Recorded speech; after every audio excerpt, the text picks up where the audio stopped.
જય, સંતારામ મહારાજની જય, પધારે હરિગુરુ સંતની જય. ખૂબ ખૂબ આનંદ. આજે સદગુરુ શાંતારામ બાપુની અસીમ કૃપાથી સિંહ મુકામે શંકરભાઈના અને કેશરબેનના ઓગણે સદગુરુની કૃપાથી અને ભજન ભોજન અને સત્સંગનો જે મહિમા રાખ્યો, ખૂબ આનંદની વાત છે. સદગુરુ મહિમામાં જે દીપાયમાન થઈ રહ્યા છે, ખૂબ આનંદની વાત છે. અને આપણે બધાએ સદગુરુના ગુણ હર હંમેશા ગાવાના જ છે. નિરંતના આપણે અનુયાયી છે. નિરંત બાપુએ કીધું હોય કે ગુણ ગાવો ગુરુ ગોવિંદના, બીજું સૌ પરહરું. ભજન કરવું તો ગુરુને ભજવા, ગુરુથી સૌને તરવું. આવો રૂડો મહાન મનુષ્યનો મોઘો જન્મ આપણને મળ્યો છે, તો ખરેખર ખૂબ આનંદની વાત છે. હરિશંકર ભાઈના ઓગણિયામાં, કેશરબેનના ઓગણિયામાં આનંદ આનંદ થાય છે. હરિના ભગતો હરિના ગુણલા હોશે હોશે ગાય છે. ખૂબ ખૂબ આનંદ. આપણે સદગુરુના ગુણ ગાવા માટે વધાર્યા છીએ અને ખૂબ ભાવથી એમને આપણને તેડાયા છે. અને ઉદ્યમભાઈનો પણ પરિવાર ખૂબ સેવા બજાવી રહ્યા છે. ખૂબ આનંદની વાત છે કે પણ ઉદ્યમભાઈના ભજનનો ભાવ પ્રગટ છો, ખરેખર આનંદની વાત છે. હું તો અહીં ખૂબ રહેલો છું. સંતો મહાપુરુષોને કહેવું એવું છે કે જબ તુમ આયો જગતમાં જગત હસી તુમ રોઈ, એસી કરની કર ચલો તુમ હસે જગ રોઈ. આપણને આ મહાન મનુષ્ય જન્મ મોઘો મળ્યો ભક્તિ, હરિની ભક્તિ કરવા. અને હું કોણ છું તે જાણવા માટે મનુષ્ય જન્મ જ મહાન છે. બીજો કોઈ જન્મ ઉપયોગમાં આવ્યો નથી. એટલે મહાપુરુષો કહે મોક્ષનું દ્વાર તો મનુષ્ય જે કહીએ, એવો સમજીને ગુરુના શરણોમાં જઈએ ત્યારે ભવનો ભય ભાગે. ભૂમિમાં ખડયન્ન સાથે યુગે છે, ખડ ખોલીને અન્ન ઉછેરીને લઈએ ત્યારે ભવનો ભય ભાગે.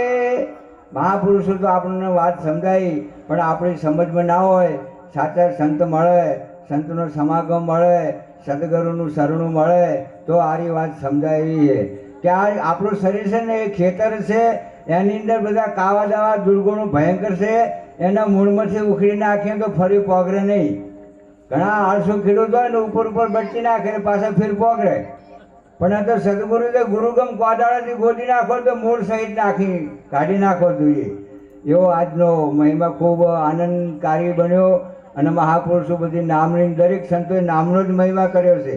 અહીં મફતરામ બાપુએ પણ નામની જ વાત કરી કે લેવું નામ દેવું નામ બોલે નામ બોલા નામ. આ જે વાત છે ને બધી વ્યવહાર પૂરતી છે, પણ મહાપુરુષો તો નામ સિવાય આ વિશ્વમાં કંઈ છે નહીં.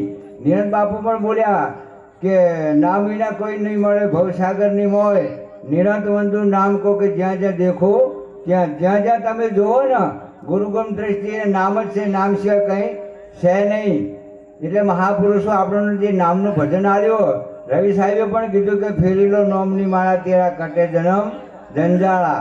પણ આ નામને કેવી રીતે ફેરવું એવી સમજ સદગુરુ શરણથી મળી હોય તો જ આરી વાત સમજાય, બાકી સમજાય નહીં. અને આપણને હરિભક્તોને તો એટલું કે આત્મા તો અજર અમર અખંડ અવિનાશી છે, નિરંજન નિરાકાર છે, અહીંયા કંઈ કરવાનું નથી.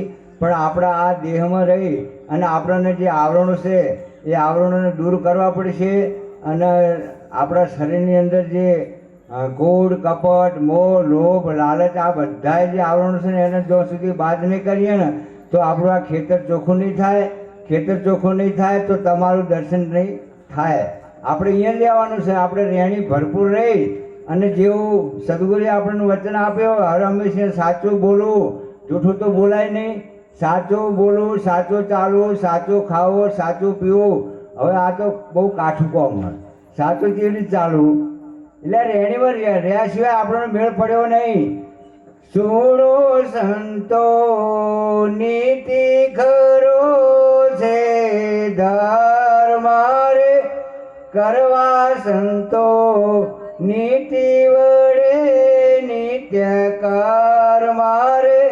આપણે કર્મ તો બધા કરીએ છીએ, મનમુખી કરે અને ગુરુમુખી કરે, પણ ગુરુમુખીની સાથે ધર્મ હોય, પોતાનો સ્વધર્મ, ધર્મની સાથે કર્મ કરે ને તો કર્મ કદી નડે નહીં કે કર્મ કોઈ બીજાને નડે નહીં ને આપણને નડે નહીં, કર્મથી છૂટી જવાય.